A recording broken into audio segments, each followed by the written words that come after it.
All right. Greetings. We are back. Welcome back to Black Bear News, where everything is connected. And we are talking about climate change news of the day. But good to see you all. We are live on Rockfin, ROKFIN.com. We have 9 watching. Nice. Way to start the show. Thanks for hanging out with me on Rockfin, guys. 10 watching. Let's get more watching. 20, 30 watching today, please, on Rockfin. Have I said how much I'm really enjoying Rockfin these days? Mainly because I feel like I'm in an ecosystem that reflects reality, right? So, when you're in like a fun house and everything is distorted and weird, it doesn't feel very good. Also, when you're maybe in a situation where, maybe people are emotionally out of whack, right? So reality is a little funny.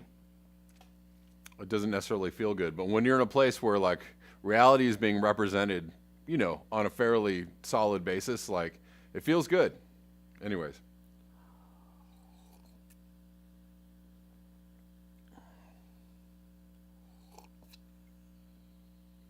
But welcome, guys. Kiwi Bear Muzza, what's going on? Everybody say hi to Kiwi Bear Muzza.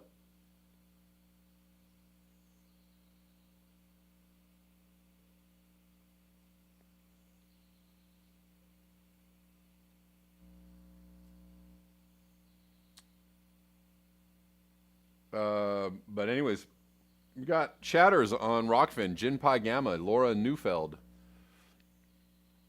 Poppy Davis, Osama, number 5, Jay Thadcast, Jacob Gordon, Raza, Urban Hermit. I see those folks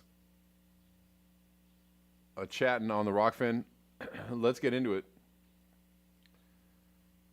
So yesterday, I had a little bit to say about Dr. Genevieve Gunther's tweet. Or I had a little bit to say about it, and I'm going to reiterate that I think that the context of what she was trying to say was right. She was trying to say it wasn't just wind. I think she was trying to push back against what she saw was maybe some culture war disinformation, and I think there's a lot of that out there. There's a lot of kind of both sides doing like culture war stuff surrounding this thing going on in Texas as far as the energy system. So, there's a lot of people saying, the conservatives or the Fox Newsers are saying, oh, the wind turbines froze. That's why they don't have any power. And that's not true. Even though there were quite a few articles, and not just from Fox News, from all over the place, saying the wind turbines were not generating enough power. So, I think a lot more people than just conservatives, were given that information. So, and then there's a lot of people saying, the Texas energy system is, just because they're a red state and they want to deregulate everything, and they're not tied to any other power grids, and they're their own thing, and somehow being a dumb red state caused this, and whatever. There's a lot of differing kind of like takes on what's going on in Texas.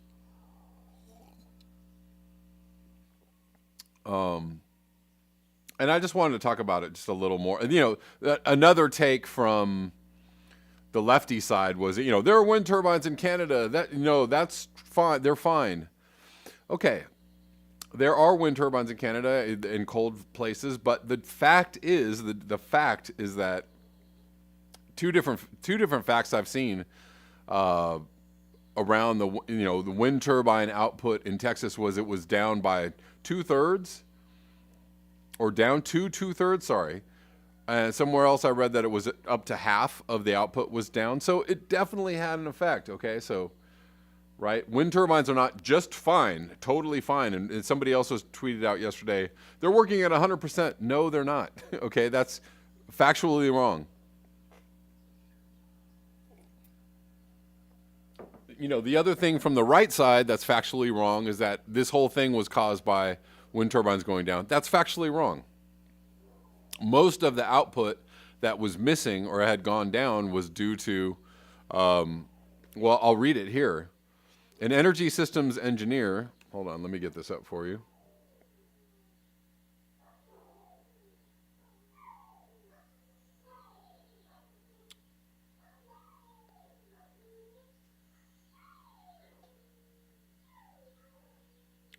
An energy systems engineer examines the root causes of the power outages in Texas. So Jesse Jenkins, I guess, is this an energy systems engineer? We're taking his word for it. I don't know if he has a dog in this fight or whatever. But the Texas freeze continues. Grid operator ERCOT is still reporting down 31,000 megawatts of thermal generation capacity as of 9 a.m. Central Time. This is yesterday. So they're still down 40% thermal capacity in the state. Wind power is currently producing about 4,000 megawatts, or 2/3 of the 6,000. Okay, so the whole thing about yeah, we have wind turbines in cold places. They're working at 100%. Wrong. They're not working at 100%. However, they're a small portion of the overall grid. He also goes on to say solar is coming online now and helping during daytime, exceeding the 300 megawatt it is counted on for system planning. So that's good. Main story continues to be the failure of thermal power plants, coal, and nuclear plants. They've failed. Of about 70,000 megawatts of thermal plants in ERCOT, 25 to 30,000 megawatts have been out since Sunday night. That's a huge problem. Okay, yeah. And I guess one nuclear reactor at a South Texas station also failed yesterday. NRC data confirms failed due to the cold. So that was 1,280 megawatts of lost capacity. Nuclear went down. So, all in all, this affected everything across the board. Wind was affected. Thermal affected. Nuclear affected. So that's not good.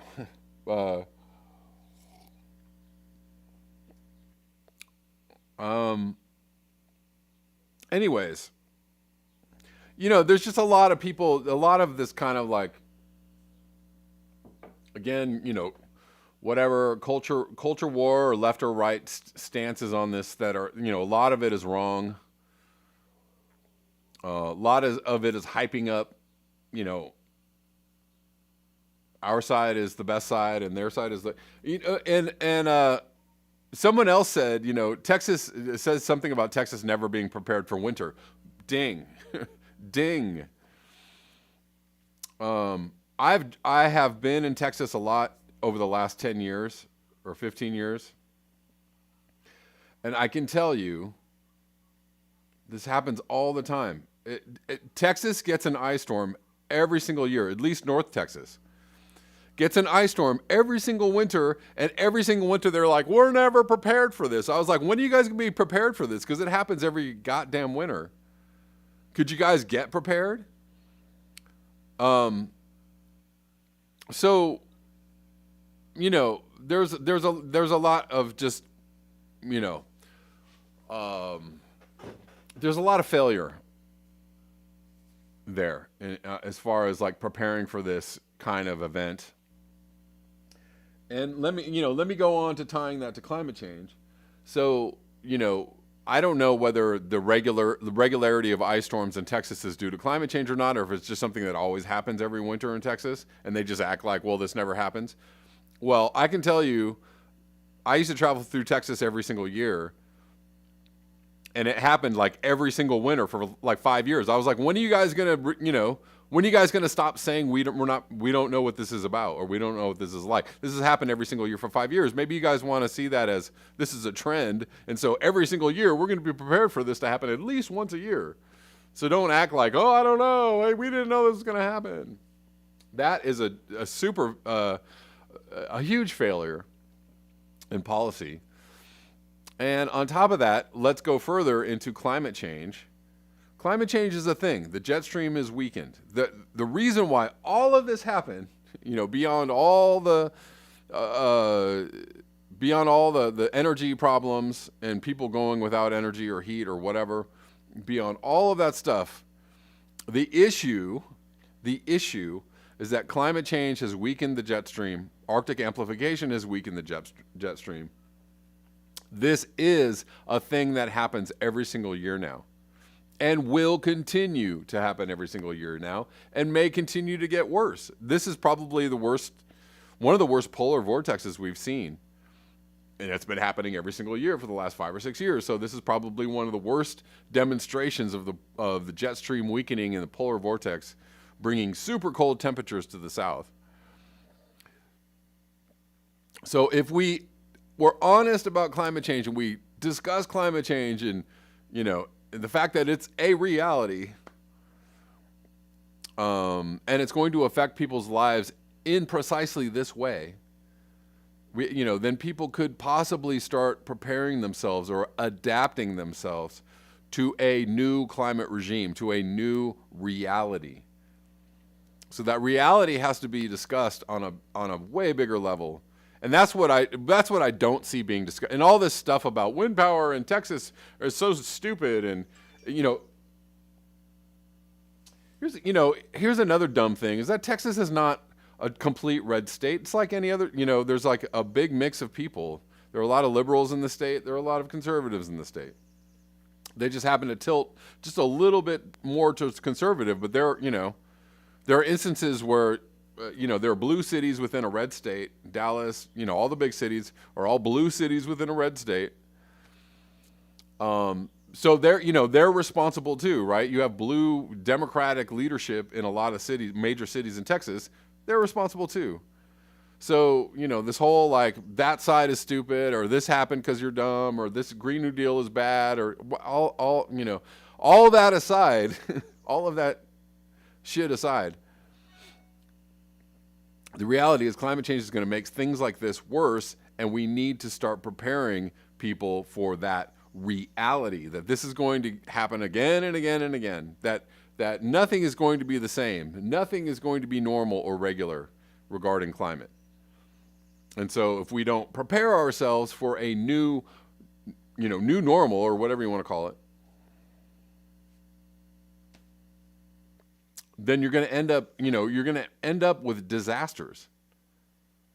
And that's kind of what we're seeing all the time, is that, some new climate catastrophe happens or chaos happens, and everybody's just, knee-jerk response to it. Oh my God, oh, climate change, here it comes, climate change. But, do we have people actually preparing in very fundamental ways for a new normal? No, we don't. We don't at all. Because our entire system is built on, assuming that everything is going to run normally, the way it normally does. And, I'm not saying 100% across the board. Of course, some cities and some states are planning climate resiliency. I know that's happening, but it's just very, I don't see that. I see the reaction being like, again, mostly a reaction to something, and it's always like, oh, we didn't know this is going to happen. Boiled Rope Lamppost says food lines in Austin.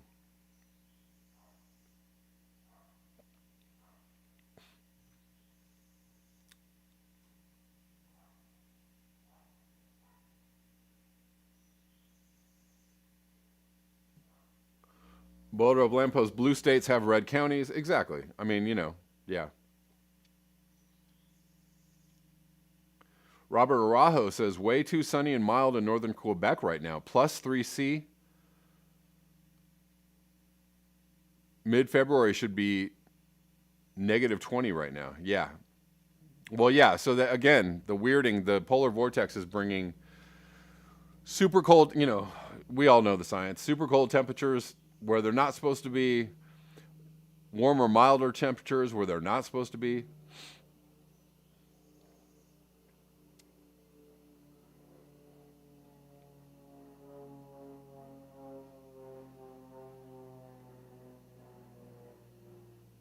Michael Mann said it was just an old-fashioned winter on Hartman. That's ridiculous. Ridiculous. Yeah, Scott Andrews, bottom line, we aren't prepared for temperatures that are 50 degrees departure from normal. And that's exactly what I'm trying to say is that, and again, reiterating what was the tweet I read the other day about you have extreme warmth in places that don't have AC, you have extreme cold in places that are not necessarily built for extreme cold. And you wind up with disasters, and that's just going to be a regular occurrence now.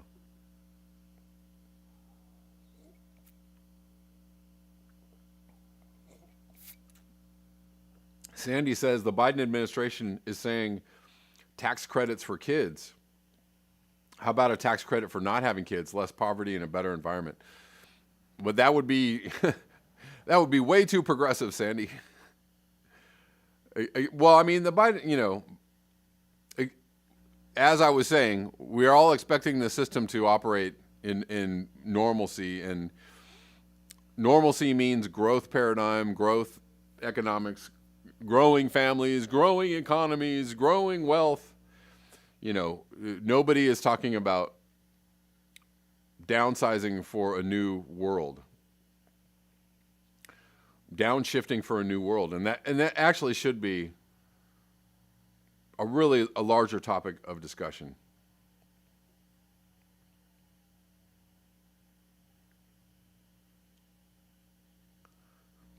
Anyways,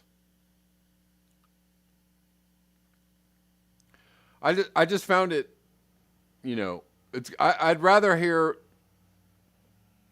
I think it's good to get to the real information about what's going on there. But, the whole finger pointing and blaming and these people are wrong and these people are dumb and all that misinformation is just really not helpful.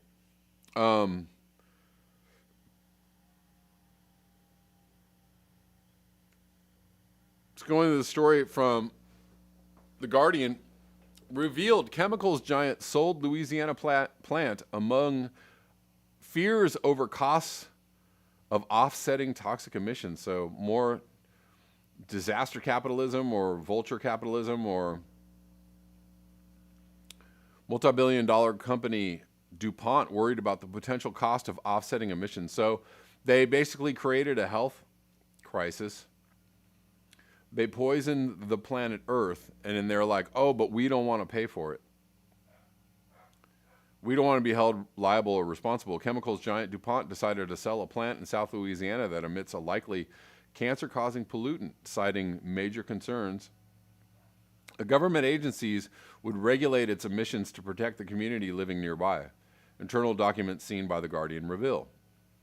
The documents show the multi-billion-dollar company worried in 2011 about the potential cost of offsetting its emissions of the likely human carcinogen chloroprene, and so moved to sell the plant, the Pontchartrain Works facility. The company codenamed the sale Project Elm in an apparent bid to keep the deal completed in 2015 secretive. Yeah. That is pretty typical. It is also alleged the company withheld details of its own research to offset emissions from the plant's new owners. All of this is criminal, right? Criminal behavior and activity. They should be prosecuted to the full extent of the law. Are they going to be? We don't know. Residents of the town of Reserve, where the facility is located, described the revelations as appalling.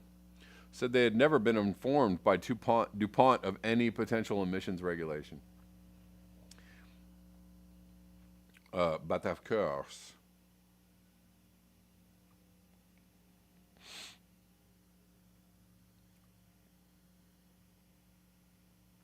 According to the EPA, several census tracts next to the plant in the majority black community have the highest risk of cancer due to airborne pollution anywhere in the U.S. Holy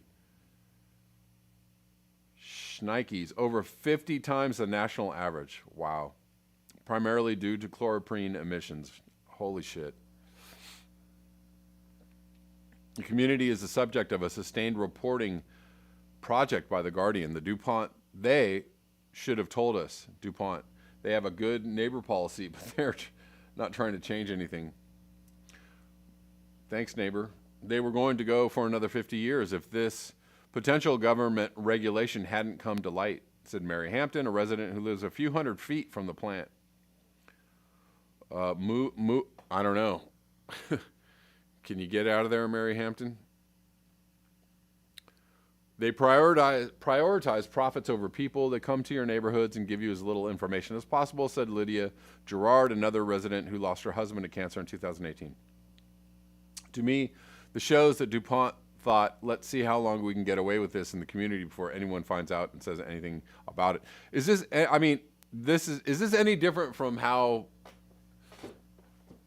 industrial, vulture capitalism has worked ever? This is just how it goes every single time. So,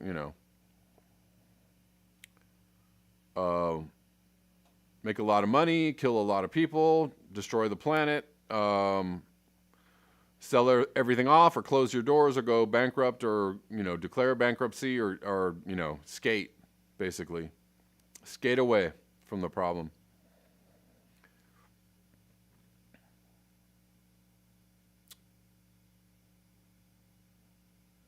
Anyways, I'm not going to read you more of this, but you get the idea. Raping, pillaging, chemical / fossil fuels / industrial civilization type corporations, raping and pillaging and destroying and making a lot of money in the process. Ain't it grand to be human? Isn't it good? Isn't it awesome? This is from the Revelator. The extinction crisis coming to a dinner table near you. Or near you? Wild plants related to our main agricultural crops are important to future food security, but more than half are endangered, a new study finds. Isn't this somewhat like the report that I read a few months ago about the fact that wild bees are going extinct faster than any other bees, and that crops actually need wild bees? That we can't just pollinate our food supply with just domesticated bees. We actually rely on wild bees, and wild bees are the ones that are really in danger, but wild plants as well. For 10,000 years, we've relied on domesticated plants for our staple foods, but it's the wild relatives of those crops that are becoming increasingly important to our future food supply. Over hundreds of thousands of years, these wild foods have adapted to pests, diseases, extreme climates, and other inhospitable conditions that makes their genes particularly important for plant breeding.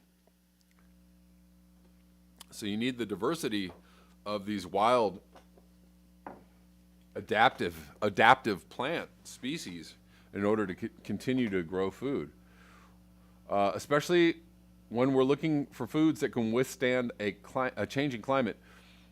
Some varieties are still key food and cultural resources today too. In a new study published in the Proceedings of the National Academy of Sciences, researchers have taken stock of these wild foods and the conservation threats they face.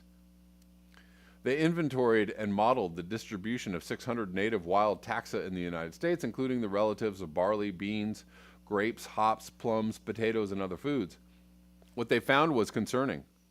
More than half of the wild relatives are endangered in their native habitats, and that poses a threat to our future.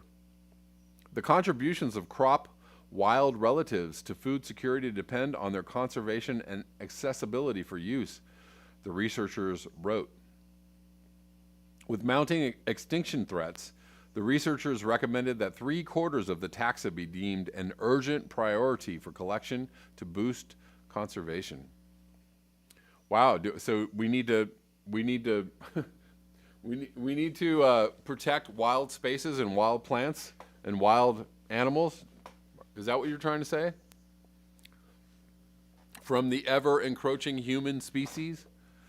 Given the diversity of U.S. native crop wild relatives prioritized for action, ambitious collaborative conservation efforts are needed among gene banks, botanical gardens, community conservation initiatives, and organizations focused on habitat conservation, they wrote. So far, ex situ conservation in gene banks and botanical gardens is insufficient. The study showed 14% of the plants were entirely absent from these repositories. And another 33% were found in fewer than 10 locations. That leaves us with relatively limited genetic variation for research and education, the researchers concluded. Better collaboration with botanical gardens, hobby gardeners, and citizen conservationists can help close that gap, they recommend. Outside of seed banks and gardens, protecting the habitat where these species grow naturally is also important. Can we say it's more important? Because where are they going to adapt? Where are they going to learn to adapt? In the wild. Based on the researchers' mapping of the potential distribution of the plants, some are likely to be found in areas that are already protected, such as the Patuxent Research Refuge, the Grand Canyon, Olympic National Park, the Indiana Dunes, Gulf Islands, Yellowstone, and other areas. But more habitat conservation efforts are needed, and that may include the widening of current protected areas or the establishment of new protected spaces, they write. That can be tough to do with competing demands on land, but it will also provide additional benefits.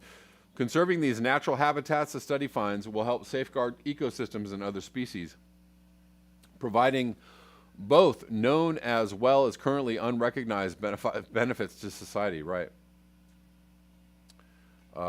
Known as well as currently unrecognized benefits to society. Beyond the work of scientists and land managers, the fate of these wild foods may come down to better public awareness, and for that, botanical gardens could be the best champions. While all involved organizations will need to enhance their public outreach around native crop wild relatives, the researchers conclude botanical gardens, which receive more than 120 million visitors a year in the United States, could play a particularly pivotal role in introducing these species to people, communicating their value and plight, and better connecting the concepts of food security, agricultural livelihoods, and services provided by nature for the public services. They're a public service because it's only about what nature can do for us. What can you do for me? I'm human. What can you do for me?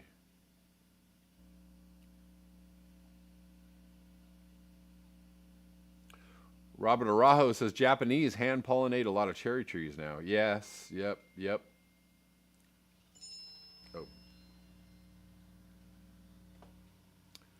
Oh. Right. Yeah, there was a time when I was hand pollinating some plants in my yard because the pollinators are gone.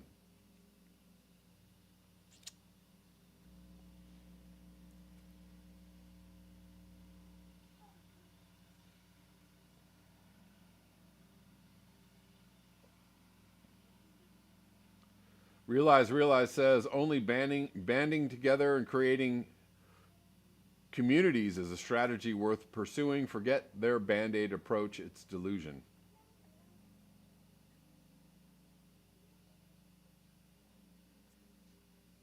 Richard Monroe says monoculture tree farms are becoming the norm.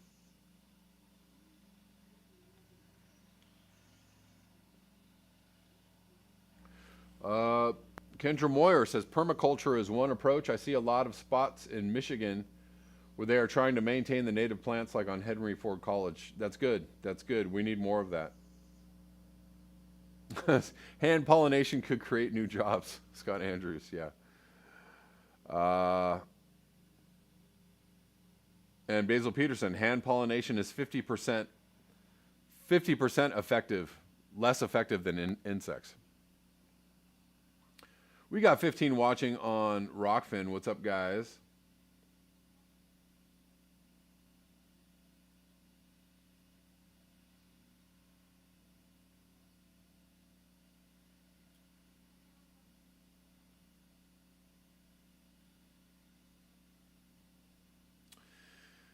Yeah, again, the destruction of wild spaces and wild animals and wild things and wild areas is going to leave us trying to recreate those wild spaces and wild animals and wild areas in some kind of other place, and it's just not going to work out that well. So again, downshifting, degrowing, rolling back the human encroachment on wild spaces is really what we need to do.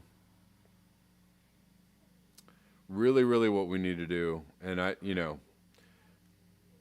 it's just not a conversation that's happening on a wider public consciousness. Bugs do know what they are doing, Basil Peterson, indeed. All right, guys, that's all I have for you today. Thank you so much. I'm going to be doing a neorealism broadcast on Rockfin at noon. So please join me at noon on Rockfin. And until next time, peace.